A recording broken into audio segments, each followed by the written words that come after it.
आज दिल्ली विधानसभेचा रिझल्ट आहे आणि आपल्यासोबत बोलायसाठी माजी वनमंत्री आणि आमदार मुनगंटीवार साहेब आहेत। सर, काय सांगाल, आज दिल्ली विधानसभेचा निकाल आहे आणि 26 वर्षांनंतर जे आहे दिल्लीला भाजपची सत्ता येताना दिसतंय, काय सांगाल? आनंद आहे। देशाची राजधानी, या राजधानीमध्ये राष्ट्रीय स्तरावर लोक येतात, आंतरराष्ट्रीय स्तरावर लोक येतात आणि आपनी ज्या पद्धतीने राज्यकारभार केला, ज्या दारूच्या ठेक्यांचं आर्थिक आणि राजकीयकरण केलं आणि अशांना धडा शिकवणं आवश्यकता होती आणि मतदारांनी हा धडा शिकवला।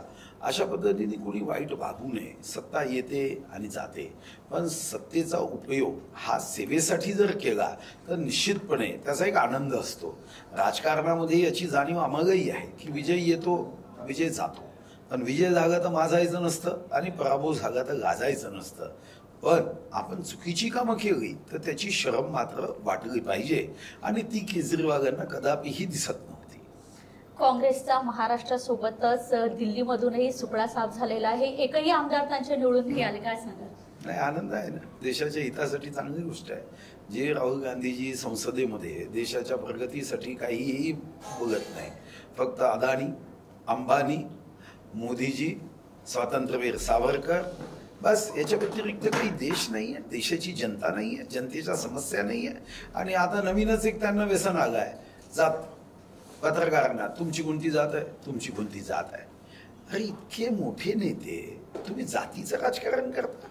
अमृत महोत्सवी वर्ष आहे आणि अमृत महोत्सवी वर्ष नुकतंच आपण साकार केलं आणि अमृत महोत्सवी वर्ष आपण साजरं करत असताना तुम्ही जातीचं विष घालवता आणि प्रश्न विचारता, मागासवर्गीय लोक प्रगत का झाले नाही? कोणाचं पाप आहे? तुमचंच। तुम्ही 55 वर्ष सत्तेत होते, का विचार केला नाही तेव्हा?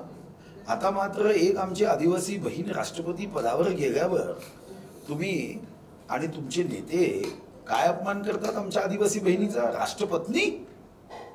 लाज शरम काही आहे? काय चालू आहे काँग्रेसमध्ये? आणि म्हणून सी फॉर कोरोना जेवढा धोक्याचा आहे तेवढा सी फॉर काँग्रेस धोक्याची आहे। भाऊ, संजय राऊतांनी टीका केली आहे, काँग्रेसमधनं महाराष्ट्रात जे भाजपने षडयंत्र यूज केलं होतं, मतदारांची टक्केवारी वाढवली होती, तेच दिल्लीत देखील केलं आहे असं म्हणाले। बरं झालं, झारखंडमध्ये केलं म्हटलं नाही त्यांनी, कर्नाटकमध्ये केलं म्हटलं नाही आहे। असं अपयशाची कारणं, नापास होणाऱ्या विद्यार्थ्यांना दुसरी काय कारणं असतात? ते असं सांगतात का की मी निर्बुद्ध आहे, मला बुद्धी कमी आहे, देव बुद्धी वाटत असताना मी मात्र लाईनीच्या बाहेर गेलो होतो असं सांगतात का?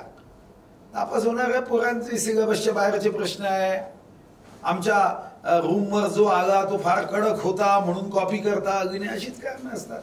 आणि फार संजय राऊतांच्या विषयाकडे गंभीरतेने पाहू नका, या देशाचं नुकसान होईल असं तुम्हीही कृती करू नका। भाऊ, तुमच्या कार्यकाळात आलेले वागणक, आपल्या राज्यात जे आलेले वागणक आहे तुमच्या कार्यकाळात आलेले आहे, याचं प्रदर्शनी जे आहे नागपूरला कालपासून उद्घाटन झालं, तुम्ही उद्घाटनाप्रसंगी नव्हते, काय कारण? मी आमदार आहे, मी कसं राहील? आज मी चालू आहे, मला त्याचं काही पत्रिकेत माझं नावच नव्हतं, तर मी आज तिथं मात्र जातो आहे कारण वागणक आणण्यामध्ये मी मेहनत केली। मी तेव्हा कॉन्सुलेट जनरलच्या भेटी घेतल्या, त्यासाठी पत्रव्यवहार केला आणि मेहनत केली, स्वतः लंडन गेलो।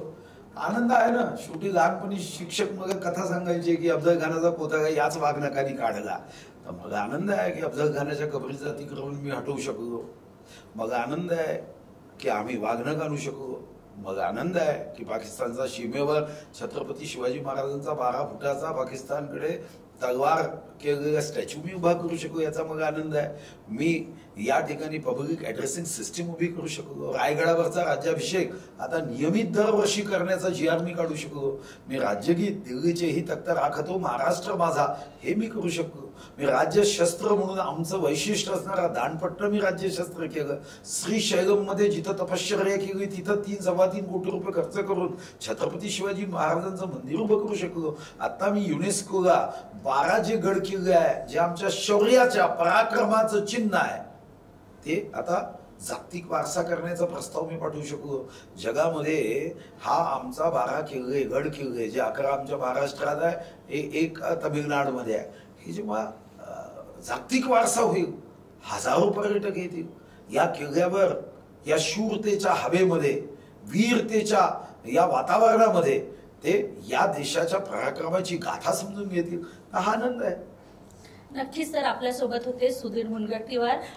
दिल्ली विधानसभेचा आज रिझल्ट येणार आहे आणि 26 वर्षानंतर जे आहे दिल्लीमध्ये भाजप येताना दिसत आहे. सोबतच भाऊच्या कार्यकाळात जे वाघनख आपल्या राज्यात आले त्याचं उद्घाटन जे आहे काल नागपुरात झालं, त्याची प्रदर्शनी जी आहे नागपुरात लागलेली आहे आणि भाऊ देखील आज त्या प्रदर्शनीला भेट देणार आहे. VKB न्यूज साठी स्वीटी कांद्रेकर, नागपूर.